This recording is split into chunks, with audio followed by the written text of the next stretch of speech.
십자가 사랑만을 가슴에 간직하며 살아갈 수 있는 저와 여러분들이 되시기를 예수님의 이름으로 축원합니다. 창세기 강의 65번째 시간입니다.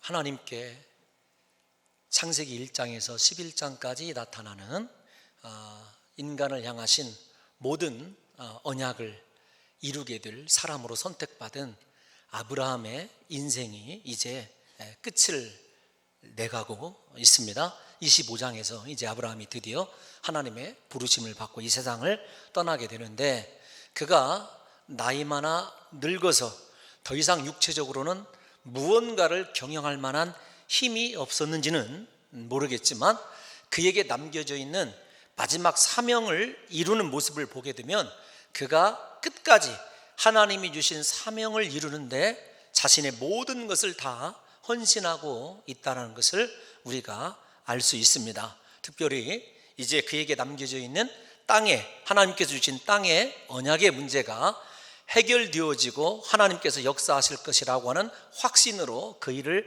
무사히 끝을 맺은 아브라함이 이제 남겨져 있는 씨 후손의 문제를 해결하기 위하여 이삭의 아내 구하는 이 과정을 살펴보게 되면, 앞에서 얘기한 대로 아브라함이 자신의 마지막 인생의 모든 것을 그 일에 집중하고 있다는 사실을 우리가 알게 됩니다. 그게 어떤 것이냐면, 지난 시간에 말씀드린 대로 허벅지 아래에 할례에 버금가는 언약, 무슨 말이냐면 허벅지 아래에 손을 대게 하는 것은 자신의 생명을 내건 맹세라고 이야기할 수 있습니다. 그러니까 이삭의 아내 구하는 일을 단순히 며느리 구하는 일이 아니라 하나님께서 감당하라고 주신 마지막 사명으로 알고 그 사명을 이루기 위하여 자신의 생명을 걸고 모든 것을 그곳에 헌신하고 집중하여 그렇게 노력하는 아브라함의 모습을 우리가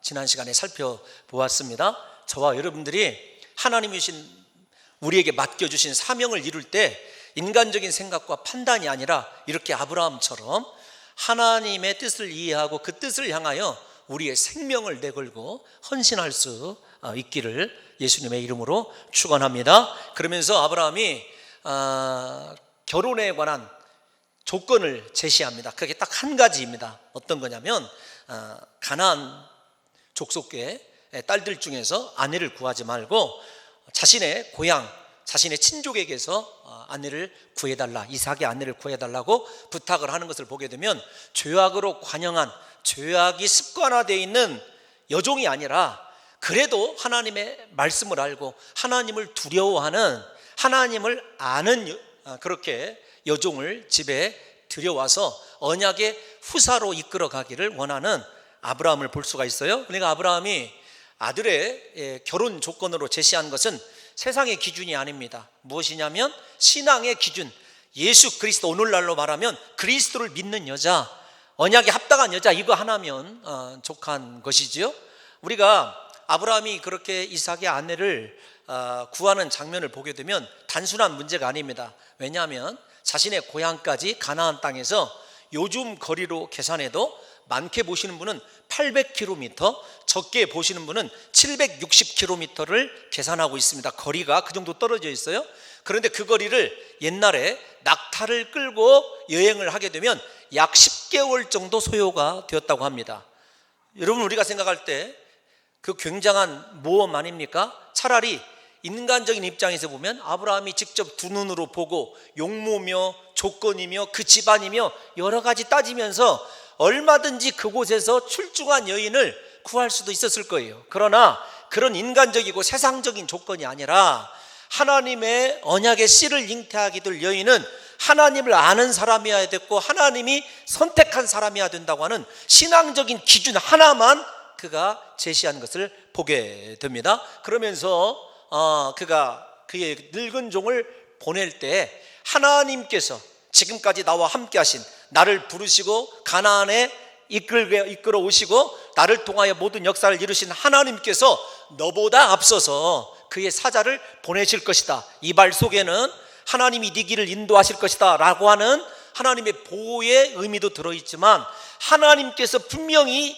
예비하신 배필이 있다라고 하는 확신이 그의 심령 속에 자리하고 있는 것을 보게 됩니다. 그러니까 아브라함의 이야기를 다시 정리를 해보면 그의 이삭의 결혼 기준은 하나님을 신뢰함으로 신앙의 관점에서만 결혼을 진행하는 것을 보게 되죠. 오늘 본문은 그 명령을 받은 그의 늙은 종, 이렇게 되어 있습니다. 아브라함의 늙은 종. 우리가 추론하기는 이 사람이 창세기 15장 2절에서 3절에 등장하는 다메섹 사람 엘리에셀일 것으로 그렇게 우리가 생각을 합니다. 다만 이곳에서 왜 그렇게 늙은 종이라고 이름을 숨겨놓냐 하면은 아브라함에게 하나님께서 주신 약속 중에서 가장 중요한 것이 땅과 후손, 씨에 관한 약속 아닙니까? 그 사명이 너무도 막중하기 때문에 하나님의 사명을 감당하는 사람의 자세가 어때야 되는지를 우리에게 보여주는 거죠. 무엇이냐면 무명입니다. 하나님이 맡겨주신 사명 앞에서 자신이 드러나지 아니하는, 자신이 누구인지 철저하게 익명으로 하나님의 일을 준행하는 그 사람이 하나님께 쓰임받는 사람이라고 하는 것을 이스라엘 백성들과 우리에게 지금 보여주고 있는 것 아니겠습니까? 그러니까 이 종은 성경 기자이신 하나님에 의해서도 그렇습니다만 자기 자신이 누구인지를 알려지지 않기를 원하면서도 하나님의 마지막 남겨져 있는 위대한 약속에 실현되는 성취의 도구로 자기 자신이 은밀하게 하나님 앞에 사용되기를 원하는 것을 보게 됩니다. 여러분, 어느 교회가 건강한 교회냐면 은밀하게 봉사하고 은밀하게 사랑을 실천하고 은밀하게 갚으시는, 우리가 오후에 살펴보는 산상수훈에서 은밀하신 하나님을 의식하고 신앙생활을 하는 성도가 많은 교회가 건강한 교회 아니겠습니까? 오늘날의 시대는 하나님을 높여드리고 하나님이 하신 일을 증거하기보다는 자기가 인생의 무대의 주인공으로 등장해서 하나님보다도 자기가 스포트라이트를 받기를 원하는 세대를 우리가 살아가고 있습니다. 이 종은 이 세대에 정말로 어쩌면 거꾸로 세대를 거슬러 올라가는 사명을 감당하는 사람의 자세를 우리에게 가르쳐주고 있는 것을 보게 되죠. 여러분, 이렇게 우리가 이 종에 대해서 생각을 해보면 그가 메소포타미아로 즉시 출발하는 과정을 보게 되면 그의 주인 아브라함과 흡사하다는 것을 여러분들이 아셔야 됩니다. 그리고 그 흡사함을 통해서 하나님께서 무엇을 우리에게 가르쳐 주시는지를 한번 생각해 봐야 되는데, 어떤 것이 흡사하냐면 아브라함도 하나님께서 부르셨을 때 즉시 말씀 하나 붙들고 가나안으로 이동한 것을 우리가 알고 있지 않습니까? 이 늙은 종 엘리에셀도 자기 주인의 지시에 따라서 망설일 것 없이 철저하게 준비하고 메소포타미아로, 오늘날로 아이들이 쓰는 말로 하면 직진하는 것을 보게 돼요. 여러분, 제가 앞에서 이 종이 엘리에셀이라고 생각한다면 이 사람의 고향이 어디죠? 창세기 15장 2절에서 3절에 보게 되면 아브라함이 하나님께 선언하죠. 제 상속자는 다메섹 사람 엘리에셀, 이렇게 얘기합니다. 그러니까 이 메소포타미아로 가는 도중에 그 당시의 도로에 의하면 자신의 고향이 있는 거예요. 그런데 그는 성경에 보게 되면 자신의 사적인 고향과 얼마나 그가 고향을 떠나왔는지는 알 수가 없지만 그곳을 경유하면서도 하나님이 맡겨주신 자기 주인이 맡겨준 그 일을 감당함에 있어서 자신의 어떤 감정이나 고향을 들여다보고 싶은 사적인 욕심을 한 번도 생각하지 않는 사람이에요. 여러분, 이 두 가지를 보면서 지금 저와 여러분들이 무엇을 생각해야 되냐면 아브라함도 하나님의 말씀에 즉시 순종해서 말씀이 원하는 곳에 가 있고, 이 종도 자기 주인의 말에 순종해서 즉시 그 주인이 원하는 곳에 직진해 있음을 본다고 한다면 지금 이 편지를, 이 창세기를 받고 있는 광야 이스라엘 백성들은 왜 하나님께서 가나안 땅으로 가라고 그랬는데 그들이 지금 방황하고 있는지를 생각해 봐야 돼요. 하나님이 이 엘리에셀 이야기를 통해서 우리에게 지금 제시해주고 있는 것이 동일한 이야기입니다. 너 내가 원하는 곳에 말씀 하나 붙들고 그곳에 서 있느냐라고 하는 것을 물어보시면서 너 왜 그렇게 네 생각과 네 의지를 가지고 내가 맡겨준 사명보다도 너 개인적인 생각과 방법으로 그렇게 살다가 삶을 방황하고 있느냐, 우리에게 하나님이 물어보실 수도 있다는 이야기입니다. 여러분, 우리가 이 이야기를 통해서 점검해 봐야 될 첫 번째 사항이 어떤 것이냐면, 라는 말씀에 대해서 어떤 태도를 가지고 우리 인생을 하나님께 드리며 나가고 있는지를 생각해 봐야 된다는 거죠. 또 하나, 여러분, 아브라함은 죄송합니다. 엘리에셀은 그의 이 아브라함을 언제나 주인, 나의 주인 아브라함 이렇게 얘기를 해요. 자신은 철저히 종입니다. 그러니까 엘리에셀은 언제나 내 주인 된 아브라함을 위하여 철저하게 헌신하는 종임을 볼 수가 있어요. 그러니까 아브라함은 주인이고 자기는 종이라고 하는 자신의 정체성을 한 번도 잊어버린 적이 없습니다. 그런데 이 과정이 사실 엘리에셀의 입장에서 보면 여러분 이게 쉬운 일이 아니에요. 왜 그러냐면 오늘 본문을 읽어보게 되면 아브라함을 향할 때 항상 아브라함 그렇게 얘기하지 않습니다. 내 주인 아브라함, 내 주인 아브라함. 이 24장이 끝날 때까지 내 주인 아브라함, 내 주인 아브라함이에요. 그는 철저히 그 주인의 밑에서 주인이 시키는 말씀만 붙드는 종으로 묘사되고 있다니까요. 왜 그것이 쉬운 일이 아니냐면 이렇게 한번 생각을 해봐요. 우리가 어떻게 생각을 해보냐면 여러분 이삭이 태어나지 않았다고 한다면 창세기 15장에 있는 말씀대로 그 사람이 상속자가 되었을 거예요. 그런데 어느 순간에 이삭이 태어나고 자기 자신은 이삭에게 밀렸습니다. 아브라함의 전 재산이며 그의 모든 문화, 그의 가치관이 자신의 것으로 들어오려고 하는 순간에 이삭이 태어났어요.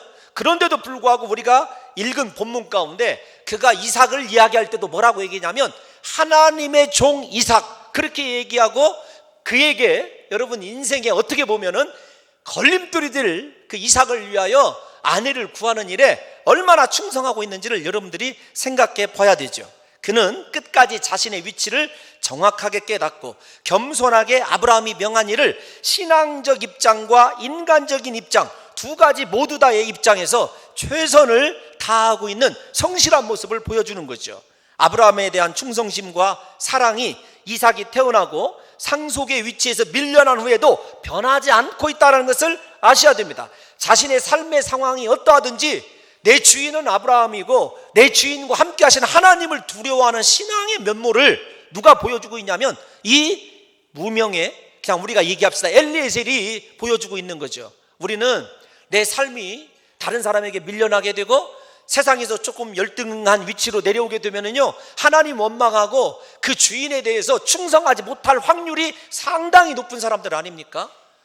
사랑하는 성도 여러분들과 제가 정말로 예수 그리스도를 제대로 믿는다고 한다면 세상에서 내 위치가 어떠하든지 간에 하나님께도 충성해야 되지만 우리의 주인들에게 살아계신 하나님을 섬기는 자의 모습을 보여줄 수 있는 진실로 하나님이 원하시는 귀한 성도의 삶으로 예비되시고 사용되시기를 예수님의 이름으로 축원합니다. 그런데 이 종이 오늘 우리가 읽은 10절에서 27절을 보게 되면요 참 육적으로 재산은 상속하지 못했을지 모르지만 영적인 귀한 믿음을 상속했음을 알게 돼요. 첫 번째 상속받은 것이 무엇이냐면 기도하는 자세를 상속받았어요. 그래서 중요한 문제를 앞두고 기도하지 않습니까? 두 번째로는 하나님을 경배하는 예배자의 삶을 상속받았음을 알 수가 있어요. 오늘날로 말하면 비록 지금 세상에서 인정받지 못하고 물질도 풍성하지 못하지만 나 같은 죄인을 구속하여 주신 예수 그리스도를 믿는 믿음을 주신 하나님으로 만족하는 삶을 누가 살고 있냐면 이 엘리에셀이 살고 있는 거예요. 사랑하는 성도 여러분들과 제가 이 엘리에셀을 면밀히 좀 살펴봐야 됩니다. 다시 말씀을 드리면 자기에게 오기로 한 축복이 물 건너 갔어도 그는 기도하는 삶, 예배자의 삶을 살면서 그의 주인에게 변함없이 충성하고 있는 한결같은 여러분 인격적인 성숙을 그가 보여주고 있는 거예요. 그 인격적인 성숙 속에서 그는 세상의 물질보다도 더 귀한 것을 상속받았는데 그것이 믿음인데 어떤 믿음의 자세냐면 기도하는 것과 하나님께 경배하는 예배자의 삶을 상속받은 거죠. 부디 우리 사랑하는 성도 여러분들과 제가 혹시 세상에서 넉넉한 삶을 살지 못하고 형통한 삶을 살지 못한다 할지라도 이렇게 하나님께 예배하고 기도할 수 있는 하늘의 유산을 예수 그리스도의 십자가 은혜에 감사할 수 있는 진정한 믿음을 소유한 것에 의하여 우리의 삶에 자부심을 가지시고 끝까지 이 종처럼 하나님께 기도와 예배로 승리할 수 있는 복 있는 인생을 살아가시기를 예수님의 이름으로 축원합니다. 그런데 이 종이 기도하는 내용을 살펴보게 되면 아주 좀 흥미롭습니다.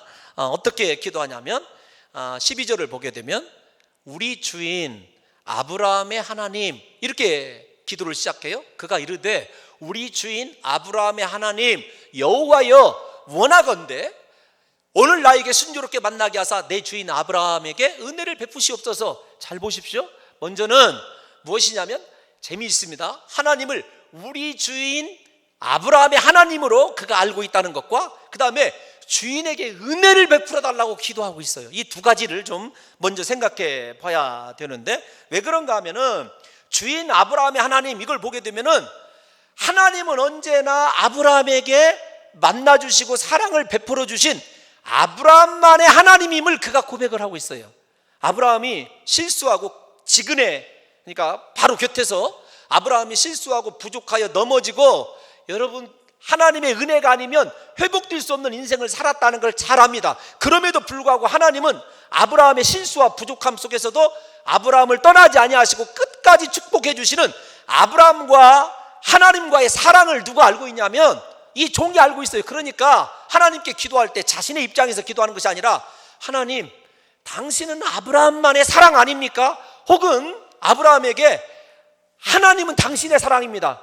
이 어떻게 설명을 해드려야 되냐면, 만약에 말입니다, 제가 최고로 우리 성도들에게 영광스러운 칭호를 받는다면 하나님은 홍목사의 하나님이십니다, 이 이야기를 듣는다면 얼마나 영광이겠습니까? 왜냐하면 하나님께서 저에게 은혜를 주시고 세워주시고 회복시켜주시고 베풀어 주신 것들을 여러분 우리 성도님들이 지켜봤기 때문에 홍목사의 하나님 이렇게 인정하는 것 아니겠습니까? 제가 가끔 우리 장로님들께 감사하는 것이 어떤 것이냐면, 무언가 어떤 일을 결정할 때 그래도 기도하고 결정하는 것에 대해서 인간적인 지식과 세상의 어떤 경험을 초월한 하나님의 특별한 은혜가 지금까지 있어 왔습니다. 그런 이야기를 들을 때면은요, 참 그래, 하나님이 모든 것을 그렇게 역사하셨지. 지금 이 엘리에셀의 마음이 그와 비슷한 거예요. 사랑하는 성도 여러분, 아브라함은 엘리에셀에게 무엇을 보여주냐면 자기 자신을 사랑하시고 자기의 기도에 응답하신 하나님을 보여줬던 거예요. 우리에게 삶이 넉넉하냐 부족하냐 그건 문제가 아닙니다. 가정에서도 무엇이 문제냐면 내 기도에 응답하신 하나님, 나를 붙드신 하나님을 보여주는 것이 저와 여러분들의 제일 우선된 사명입니다. 오늘부터 가정에 돌아가셔서 사랑하는 성도 여러분들이 믿지 않는 가족에게든 믿는 가족에게든 내 삶에 찾아오셔서 십자가 은혜로 구속하시고 나와 동행하시고 나만의 기도를 들어주시는 나만의 하나님을 보여줄 수 있는 축복의 인생을 살아가시기를 예수님의 이름으로 축원합니다. 이렇게 하나님을 보여준 인생을 사는 사람이 아브라함이고, 그 인생을 그대로 본받은 사람이 엘리에셀이라는 거죠. 여러분 앞에서 말씀드린 대로 엘리에셀이 기도하는 거 누구에게 배웠겠습니까? 아브라함에게 배웠을 것 아니겠습니까? 비록 아무것도 보이지 않지만 하나님을 신뢰하고 나아가는 것을 아브라함을 통하여 습득했을 거예요. 이처럼 우리의 삶은 여러분 믿지 않는 자들에게나 믿는 자들에게나 아주 깨끗한 거울이어야 됩니다. 무슨 말이냐면 우리의 삶을 통해서 하나님을 보여주어야 되는 거죠. 우리의 삶이 어떠하느냐에 따라서 하나님이 영광을 받으시기도 하고 하나님의 영광이 땅에 떨어지기도 합니다. 이게 홍목사가 늘 조심스러워하는 것이 그것이거든요. 우리 사랑하는 성도 여러분들이요, 오늘부터 하나님을 보여줄 수 있는 깨끗한 그릇된 귀한 삶 살아가시기를 예수님의 이름으로 축원합니다. 여러분 제자훈련 방학 때 읽게 되는 에이든 토저의 책 가운데 이런 글이 나옵니다. 어떤 글이 나오냐면, 세상에 있는 수많은 성경 번역본 가운데 가장 위대한 번역본이 신자의 삶이다. 그러니까 내 삶이 하나님의 말씀의 번역이어야 된다는 거죠. 우리 사랑하는 봉동중앙교회 성도 여러분들과 저의 삶이 말씀 그대로를 번역해서 보여줄 수 있는 하나님의 또 다른 말씀이기를 예수님의 이름으로 축원합니다. 우리를 보면 하나님도 보이고 하나님의 말씀도 알아야 된다는 거죠. 무엇보다도 이 늙은 종은 앞에서 얘기한 두 번째, 하나님의 은혜가 아니면 아브라함이 설 수 없는 자임을 알 뿐만 아니라 이 결혼이 성공할 수 없다라는 걸 알아요. 그러니까 인간적인 조건이 중요한 게 아니라 하나님의 은혜가 언제나 우선임을 이 종이 알고 있었어요. 사랑하는 성도 여러분들과 제가 이 엘리에셀을 통해서 배워야 되는 것은 무엇이냐면, 어떤 중요한 일을 결정하기 이전에 기도보다 앞서야 되는 것은 없어야 되고, 여러분 무슨 일을 만나시든지 기도하시기를 예수님의 이름으로 축원합니다. 이 종처럼 기도해야 돼요. 두 번째, 기도하는 이유가 무엇 때문에 기도하냐면 나는 은혜 없이는 살 수 없는 사람이고 우리 주인 아브라함도 하나님의 은혜 없이는 살 수 없는 인생임을 알아요. 하나님의 은혜 없이는 설 수 없는, 은혜 아니면 서지 못하리, 우리 찬송가에도 나오는 가사 아닙니까? 우리 사랑하는 성도 여러분들이 오늘부터 이 엘리에셀을 본받아서 하나님께 은혜를 구하실 때 하나님이 저와 여러분들에게 은혜를 주셔서 우리 인생이 순적히 풀릴 뿐만 아니라 하나님이 원하시는 곳에서 주님이 예비하신 놀라운 축복을 받으시는 역사가 있으시기를 예수님의 이름으로 축원합니다. 날마다 주님의 은혜를 사모하십시오. 하나님의 은혜가 임하면 내 인생이 새로워지고 내 인생에 하나님께서 약속하신 모든 축복들이 다 이루어지게 될 줄로 믿습니다. 그러니까 정말로 하나님의 은혜를 생각하면 얼마나 감사한지 모르죠. 이렇게 은혜를 구하는 엘리에셀의 이 신앙을 통해서 저와 여러분들의 인생이 설명될 때 은혜라는 말 외에 다른 것으로 설명되지 않았으면 좋겠어요. 사도 바울이 그렇게 고백하지 않습니까? 나의 나 된 것은 하나님의 은혜다. 부디 우리 사랑하는 성도 여러분들의 인생 정말로 세상의 것들로 형언할 수 없는 놀라운 축복을 받았을 때 나의 이 축복은 하나님의 은혜라고 이렇게 고백할 수 있으시기를 예수님의 이름으로 축원합니다. 그러면서 그가 기도하는 이 기도의 내용을 좀 눈여겨봐야 되는데, 기도 때 조건을 제시하죠. 좋게 얘기하면 서원하고, 아니면 이런 여자면 하나님께서 내 주인에게 은혜를 베푸신 줄로 알겠습니다 하면서 기도를 하죠. 어떤 거냐면 이런 거예요. 그가 우물에 물 길러 오는 한 소녀에게 마실 물을 청하였을 때 그에게 물동이를 기울여 물을 마시게 해줄 뿐 아니라 자원하여 자신의 약대에게도 물을 주는 여인이면 하나님이 아브라함을 위하여 허락하신 여종으로 알겠다는 거예요. 여러분, 이 기도 상당히 매력적인 기도 아닙니까? 여러분 중에서도 혹시 이 기도를 흉내내고 싶어 하시는 분이 있을 수도 있습니다. 저도 흉내내 본 적이 있습니다. 그런데 흉내 내셔도 괜찮습니다. 조건이 있어요. 여러분, 이 조건을 얘기하는 것이 아니라 이 기도를 흉내 내시면 하나님이 즉시 응답을 합니다. 제가 일부 때는 그렇게 하나님이 역사하시더라고 제가 한번 제 얘기를 이 기도에 빗대서 간증한 적이 있어요. 그랬더니 설교가 너무 늘어지더라고요. 여러분들에게는 이야기하지 않고 넘어가도록 하겠습니다. 입은 근질거리지만 이 기도를 흉내내고 싶으신 분은 흉내내셔도 괜찮아요. 근데 조건이 있어요. 무엇이냐면 이 엘리에셀처럼 시작과 끝이 하나님의 말씀에 합당하게 하나님을 온전히 신뢰하는 삶으로 쭉 살아오다가 결정적인 순간에 이 기도 흉내내시면 하나님이 즉각 응답하십니다. 우리의 문제는 무엇이냐면 평소에는 말씀과 동떨어지고 하나님과 교제하지 않다가 발등에 불 떨어지면 그때 이 기도를 쓴다는 것이 문제예요. 그러니까 그 과정만 여러분 이 상쇄할 수 있는 능력이 있으면은요 얼마든지 이 기도 힘쓰시기 바랍니다. 제가 이 기도 중에 한 가지 그 흉내를 낸 것이 어떤 거냐면 이제 석사를 마치고 박사를 논문을 쓸 때 프로포절이라고 하는 예비 논문이 있습니다. 그것이 통과가 돼야 박사를 하든지 안 하든지 이제 이 지도 교수가 결정을 해주거든요. 통과됐어요. 이제 공부하면 되겠다 이렇게 생각을 했는데 이제 그리고 나서 그 예비 논문을 가지고 이 성전에 가서 제가 하루에 3번씩 기도하던 곳이 있었거든요. 기도하는데 이 마음에 너는 신학자가 아니라는 거예요. 그래서 제가 하나님께 어떻게 기도를 했냐면 이 기도를 약간 흉내를 냈습니다. 제가 집에 돌아갔을 때 제 아내가 어떻게 됐어? 통과됐어? 뭐 이런 말보다는 하나님 당신은 목회해야 돼. 이 한마디면은 제가 이 논문을 그대로 폐기시키겠다고 그랬어요. 근데 집에 이제 평소에 이제 반응을 보게 되면 뭐 집에 오면은 여러 가지 예비 과정들이 있을 거 아니에요? 뭐 오늘 학교에서 별일 없어서 뭐 이렇게 뭐 지도 교수하고 얘기 잘 돼서 이런 얘기를 해야 정답인데 여러분 딱 배를 두르고 집에 들어가니까 뭐라고 하냐면 당신 공부는 하나님 뜻이 아닌 것 같아. 여러분 그래서 정말로 같이 기도하다가 이 모든 것을 딱 멈추고 들어와서 여러분 있는 곳이 봉동중앙교회거든요.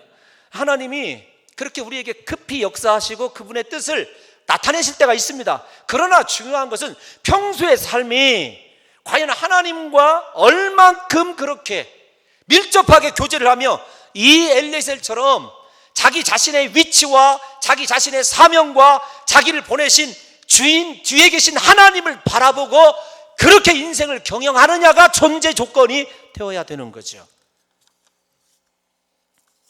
여러분, 우리가 이 엘리에셀의 기도를 통해서 좀 조건을 통해서 생각해 봐야 될 것이 있어요. 어떤 것이냐면 이 조건 속에는 참 지혜로운 종이에요. 이런 종을 만난다면, 그리고 제가 이런 종이었으면 좋겠어요. 왜 그러냐면 아브라함이 제가 서론에서 결혼의 조건으로 제시한 건 신앙적인 조건 하나밖에 없다고 말씀드렸지 않습니까? 가나안 땅에 딸들은 안 된다, 내 고향 족속에서 가져와라.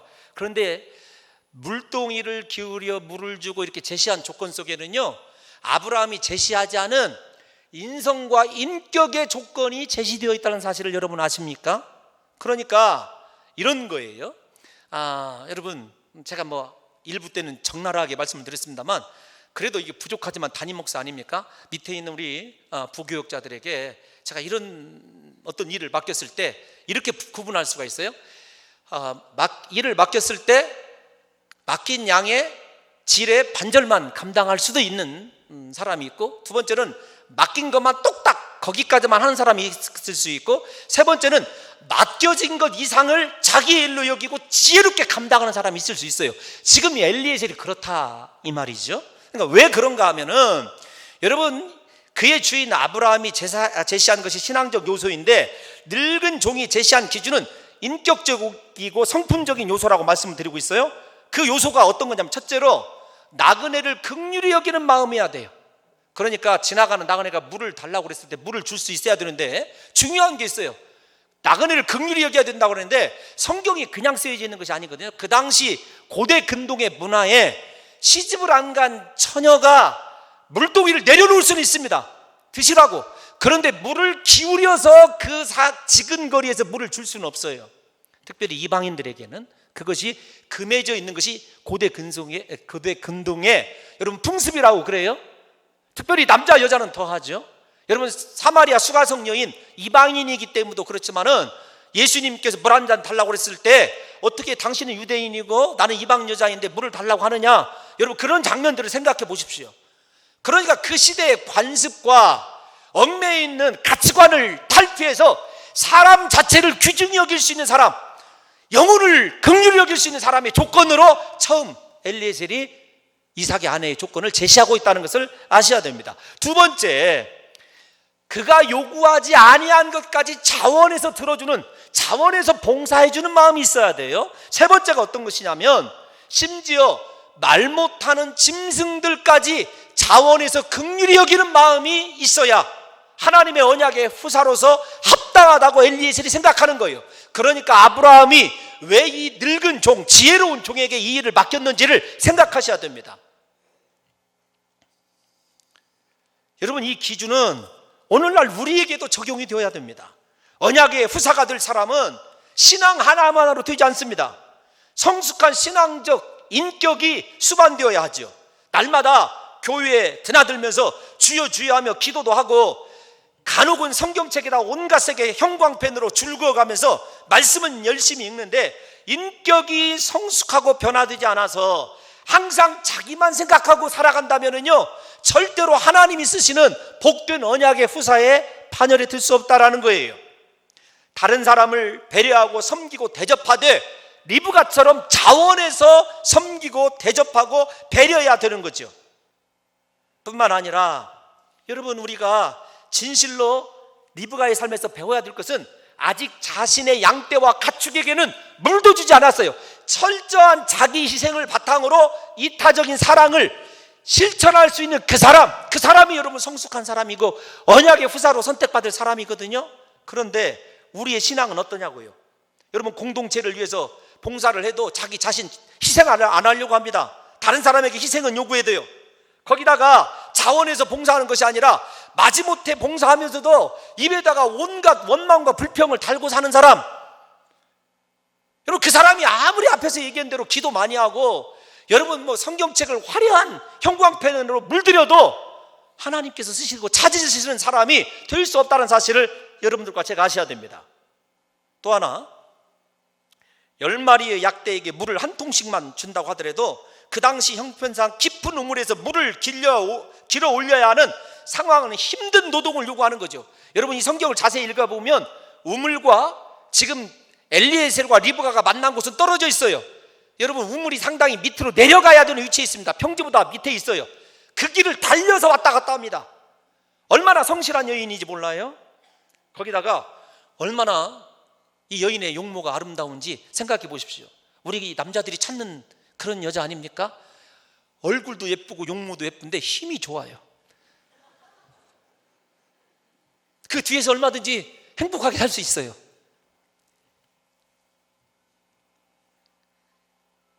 지나가는 나그네, 아무런 보상이 없을 수 없는 있는 그 나그네를 향하여 이렇게 희생적인 사랑을 보이는 이 여종을 생각하라고요. 아브라함의 늙은 종의 기도가 아직 마쳐 끝나기도 전에 리브가가 물 항아리를 어깨에 메고 바로 우물가에 나타나죠. 하나님을 신뢰하고 자기 일에 최선을 다하여 충성하는 사람에게 하나님이 즉각적으로 응답하는 것을 보게 됩니다. 왜 우리의 기도가 즉각적으로 응답되지 아니하는가? 나는 지금까지 기도해도 응답받지 못했다. 두 가지입니다. 하나는 하나님을 신뢰하지 못하는 것과 두 번째로는 사명 중심의 삶을 살지 않기 때문에 그래요. 사명은 감당하지 않으면서 날마다 하나님 나에게 이것 주십시오 저것 주십시오. 죄송하지만 제가 하나님이라도 안 줄 것 같아요. 왜 그렇게 즉각적으로 응답했느냐 하는 것을 여러분께 설명해 드리는 거예요. 저와 여러분들이 인생 가운데서 지금 즉시 응답받아야 될 기도의 제목이 있으십니까? 하나님께로 돌아가십시오. 사명의 자리에 서 있으십시오. 그러면 하나님께서 즉각적으로 응답해 주실 줄로 믿습니다. 저는 우리 성도 여러분들이 새벽마다 기도할 때 다른 것으로 응답 받는 게 아니에요. 말씀 붙들고 즉각적으로 사명 중심의 삶을 살면은요, 하나님이 모든 것, 먹을 것, 입을 것 다 책임져 줘요. 오늘 또 엘리에셀이 사명 감당하니까 그 집에 유속할 것이 있고 먹을 것이 많은 풍성한 먹을 것은 누가 책임져 줘요? 하나님이 책임져 주지 않습니까? 여러분 기도 응답 받으시기를 원하신다고 한다면 하나님을 끝까지 신뢰하시고 사명의 자리에 머무시기를 예수님의 이름으로 축원합니다. 여러분 하나님이 이렇게 엘리에셀을 인도하시는 과정을 통해서 누가 제일로 먼저 깨달아야 되냐, 앞에서 얘기한 대로 이 편지를 받고 있는, 창세기를 받고 있는 여러분 이스라엘 백성들이 깨달아야 되죠. 이스라엘 백성들이 엘리에셀이 그렇게 하나님을 신뢰하고 기도하는 그 자세, 그리고 그 자세를 통하여 하나님께서 끝까지 인도해 주시는 것을 보게 되면은 지금 이스라엘 백성들이 삶의 자세를 바꿔야 돼요. 먹을 것, 입을 것의 삶의 중심이 아니라 하나님이 내게 원하시는 것이 무엇인지를 깨닫게 되면, 그리고 그 하나님이 원하시는 인생의 방향으로 우리의 삶을 드리게 되면 하나님이 우리를 그렇게 선히 인도해 주신다는 거죠. 그래서 저는 여러분 어떤 선택의 순간에 이것이 하나님의 뜻이냐 아니냐를 걱정하기보다는 내가 지금까지 하나님과 동행하고 있느냐 아니냐, 그러니까 미래에 대해서 염려하기보다는 하나님과 동행하고 있으면 내 미래 하나님이 얼마든지 축복으로 바꿔주실 것이라고 하는 확신이 제게는 있습니다. 사랑하는 성도 여러분들이요, 미래에 대해서 염려하지 마시고 지금 여러분들이 하나님과 말씀으로 동행하고 있는지를 여러분 염두에 두시고 고민하셔서 부디 여러분의 삶이 하나님과 동행함으로 말미암아 여러분들이 어느 곳에 이르든지 무엇을 하든지 하나님께서 순적히 만나게 하시고 그분의 뜻을 이루어지는 복 있는 인생으로 사용되시기를 예수님의 이름으로 축원합니다. 여러분 앞에서 리브가 이야기를 용모까지 말씀을 드렸는데 리브가를 수식하는 동사가 있어요. 하나는 무엇이냐면 급히라는 거예요. 급히. 여러분 급히. 그 다음에 하나는 무엇이냐면 이 낙타에게 배불리 먹게 하는 거예요. 급히는 근면함, 성실함 그런 것이거든요. 그런데 그렇게 급히 서두르면서 여러분 풍족하게 온갖 것으로 먹이는 리브가의 모습이 사실은 창세기에서 미리 나와 있었어요. 창세기 18장 아브라함의 모습이거든요. 나그네를 대접할 때 아브라함이 여러분 버선발로 뛰어나가서 급히 여러분 이 송아지를 굽게 하고 떡을 만들게 하고 온갖 것으로 배불리게 먹게 하는 아브라함의 모습이 이 리브가의 모습이에요. 사랑하는 성도 여러분들이요, 나그네를 대접하다가 아브라함은 하나님을 대접했습니다. 나그네를 대접하다가 리브가는요 하나님의 언약의 후사를 결정할 수 있는 여자 족장의 반열에 서게 돼요. 무슨 말이냐면 하나님께서 이삭에게 다음 언약의 후사 에서와 야곱 이야기를 들려주신 것이 아니라 리브가에게 들려주셨어요. 하나님의 계획을 리브가에게 보여주셨어요. 그래서 리브가에 의해서 역사의 반열에 누가 등장하게 되냐면 야곱이 등장하게 되는 것 아니겠습니까? 우리의 삶이 하나님 중심, 말씀 중심, 사명 중심에서 그렇게 아브라함과 리브가처럼 하나님의 거룩한 희생적인 사랑을 다른 사람들에게 베풀고 영혼을 귀히 여기는 마음을 가지면은요, 하나님께서 우리에게 또 다른 인생의 가장 존귀하고 귀한 방향으로 우리의 삶을 이끌어 주신다는 확신을 가지시고, 우리 사랑하는 성도 여러분들과 제가 잘 아는 말씀 있지 않습니까? 무엇이든지 심은 대로 거두는 거예요. 복을 심으면 복이 나요. 사랑하는 성도 여러분들과 저의 인생이 그렇게 사명 중심, 말씀 중심을 통해서 다른 사람들에게 하늘의 사랑을 전달해주는 그런 인생을 살게 되면 하나님이 우리를 또한 높여주심으로 말미암아 우리 인생을 통해서 계획하신 모든 것이 다 이루어지는 역사가 있게 될 줄로 믿습니다. 여러분, 또 하나 마지막에 다 와 있습니다. 이렇게 분명히 자신의 기도대로 모든 상황이 전개되고 있음에도 불구하고 아브라함의 종은 속단하지 않습니다. 끝까지 여호와를 묵상해요. 우리 다 같이 21절 말씀을 한번 볼까요? 21절 시작. 그 사람이 그를 묵묵히 주목하여 여호와께서 과연 평탄한 길을 주신 여부를 알고자 하더니 다 자기 뜻대로 됐어요. 그럼에도 불구하고 하나님의 최종 사인을 기다리고 있는 신앙의 사람, 여러분, 우리 같으면 야, 이거 이루어졌다, 금방 룰루랄라 하면서, 죄송합니다, 강단에서 써야 될 표현은 아니지만 방정 떨었을 거예요. 그런데 아닙니다. 끝까지 하나님의 최종 사인을 기다리는, 인내하는 엘리에셀을 보게 돼요. 얼마나 하나님의 이 임재 앞에서 자기 중심을, 그리고 자기의 감정까지 절제하는지를 생각하셔야 됩니다. 뿐만 아닙니다. 그가 리브가에게 금고리와 손목고리를 주면서 그녀의 가정 배경과 모든 것을 다 알았을 때 어떻게 했냐면, 우리 27절 마지막 절을 한번 읽겠습니다. 27절입니다. 시작. 이르되 나의 주인 아브라함의 하나님 여호와를 찬송하나이다. 잠깐만요, 띄워놔 주십시오. 하나님을 향한 찬송을 올려드려요. 모든 것 다 하나님이 하셨다는 거죠. 하나님이 은혜라는 거죠.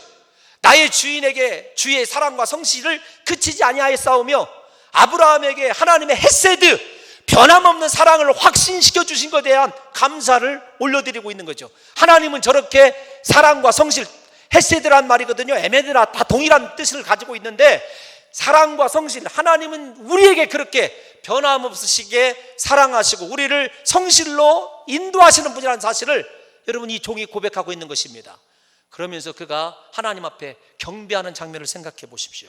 지금 이스라엘 백성과 엘리에셀의 삶의 모습이 너무도 차이가 나고 있다는 걸 알아야 돼요. 여러분, 이스라엘 백성들은 홍해 바다가 갈라져서 구원받는 기적 속에서도 하나님을 찬송하지 않았습니다. 하나님을 경배하지 않았습니다. 하나님께 기도하지도 않았어요. 하나님의 성실하심과 하나님의 사랑을 단 한 번도 입에 담은 적이 없는 백성들이 누구냐면, 여러분, 이스라엘 백성들이에요. 반석에서 샘물이 솟아나고 하늘에서 만나가 내리고 여러분, 메추라기가 내려도 하나님께 감사와 찬송 한 번도 입에 담지 않은 사람들이 이스라엘 백성들이에요. 그런데 이 엘리에셀은 우리가 잘 아는 대로 다메섹 사람, 이방인 아닙니까? 그가 하나님을 바라보면서 모든 되어진 일에 자기 자신의 공로나 업적은요 한 번도 언급하지 않아요. 모든 것이 다 하나님의 은혜입니다. 하나님이 다 하셨습니다. 그러면서 그의 속에서는요, 자기에게 아닙니다. 자기는 고생만 했죠. 자기 주인의 가정에 되어진 그 일, 하나님의 사랑과 하나님의 성실 때문에 감사하고 경배하고 찬양하는, 자기 자신은 철저히 역사의 뒤안길로 사라지고 하나님의 영광이 드러나고 주인의 축복이 드러나게 하는 진정한 청지기다운 삶을 살고 있는 사람이 이 엘리에셀 아닙니까? 여러분, 마지막 결론이 무엇인 줄 아십니까? 우리의 신앙의 모습은 어떻습니까? 우리 삶, 지금까지 하나님께서 인도해 주셨는데 이 종처럼 날마다 찬송하며 하나님의 변함없는 헤세드의 사랑과 하나님의 성실하심을 찬양하고 있습니까? 내 삶 가운데 인도하실 하나님에 대해서 날마다 높여드리고 모든 인생의 축복이 하나님의 은혜 때문임을 알고 그분께 경배를 드리고 있습니까? 아니면 이스라엘 백성들처럼 원망과 불평하다가 다른 사람과 비교하면서 광야 생활 왜 이렇게 방황하게 하느냐고, 사실은 그 방황이 하나님에 대한 인식과 믿음 없음 때문임을, 순종하지 않았음을 깨닫지 못하고 우리의 삶이 그렇게 지금 흘러가면서 방황하고 있다면, 엘리에셀을 통하여 사랑하는 성도 여러분들의 삶이 하나님을 향하여 온전히 들어왔을 뿐만 아니라 우리의 인생이 하나님이 맡겨주신 사명을 깨닫고 그 사명을 감당하는 가운데 하나님께서 우리에게 놀라운 역사를 일으켜 주실 뿐만 아니라 그 사명을 다 성취해도 저와 여러분들은 드러나지 아니하고 하나님의 영광만 드러나게 하는 복 있는 인생 살아가시기를 예수님의 이름으로 축원합니다. 하나님